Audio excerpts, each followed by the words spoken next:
Hello, ladies and gentlemen. Welcome back to another episode of the IELTS Clinic, which is brought to you by Operation IELTS. Now, this week has been extremely busy. There's been lots of questions posed to me in the DM on Instagram, so I'm very grateful for those. Please don't be shy. If you have a question, please do send it through, and we will get round to answering it as soon as possible. But earlier today, I received a particular question that stood out and was very interesting. So I want to answer it today. A new follower of our Instagram page called John asked, other than complex sentences, what is meant by complex grammar structures in writing?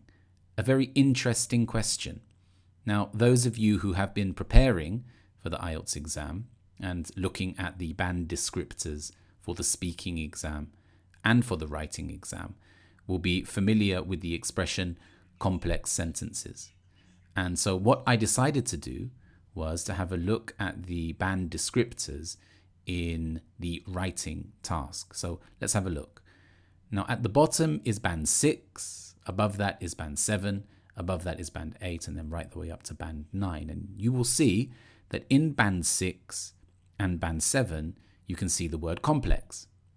But when you get to band 8, it disappears and it says, instead of saying a variety of complex structures, it says uses a wide range of structures. And the reason for that, and I think the reason for John's question, is because in band 6 and band 7, the descriptor is emphasizing the point that you need to use more complex structures, not just simple structures. But in band 8 and band 9, we're looking for a whole wide range of structures, not just complex sentences, but a variety of different structures, including complex sentences. Now, that might sound a little bit abstract or a little bit confusing. So what I've decided to do is to show you a range of sentence structures that you might want to use in the writing exam. And I always think the best way to do that is to present sentences in the context of a past exam question. So let's have a look at the question. It says, in many countries, children are engaged in some kind of paid work. Some people regard this as completely wrong, while others consider it as valuable work experience, important for learning and taking responsibility. What are your opinions on this? So this is taken from writing task 2 and is an opinion question in which you have to express your opinion on the question. So one type of sentence structure that you could use, John, and anyone else who's listening, is a compound sentence, such as this one. Opposition to child labour is widespread, but it continues in many countries. Now you can see I've highlighted but in red. But is a conjunction and it connects two sentences together, and that's called a compound sentence. Now what you must remember to do is before the conjunction you have to put a comma, because there are two different clauses being joined together by the conjunction. Another type of sentence that you can use is a relative clause. And here's an example. Working in a shop, comma, which is a valuable source of experience, comma, offers young people the opportunity to develop social skills. So in this case, which is the relative pronoun, and it's called a non-defining relative clause because the relative clause, which begins with which and ends at experience and is surrounded by commas, this is adding extra information to the sentence. Now, a relative clause is a form of complex sentence, and it also shows that you can use punctuation well. So if you can include relative clauses in your writing, that's a good way to up your band score. Now, let's look at another one, conditional sentences. And here's an example.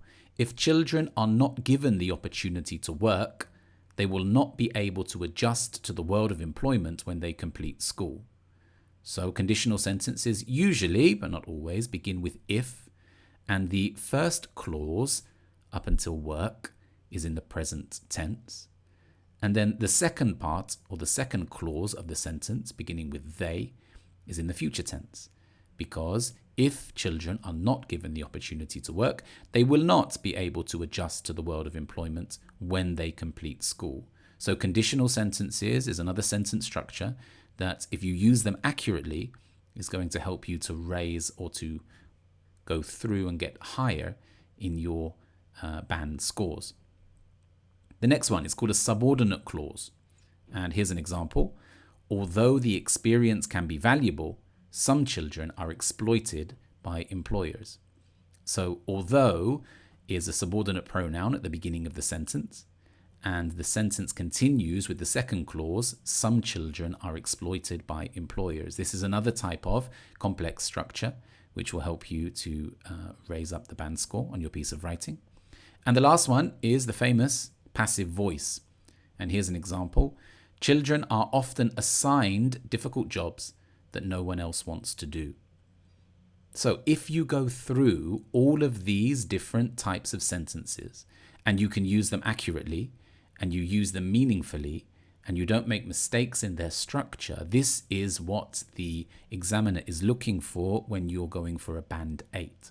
A wide variety of structures, not just simple sentences, a wide variety of structures used accurately that can show that you have grammatical control and will inevitably raise up your band score. So I hope that that's useful for you, John, and for anyone else who was listening. And remember, if you do have any more questions, make sure you send them in. We're looking forward to them, and I'll answer them as soon as I possibly can. Thank you for your time. All the best, and keep working hard. Goodbye.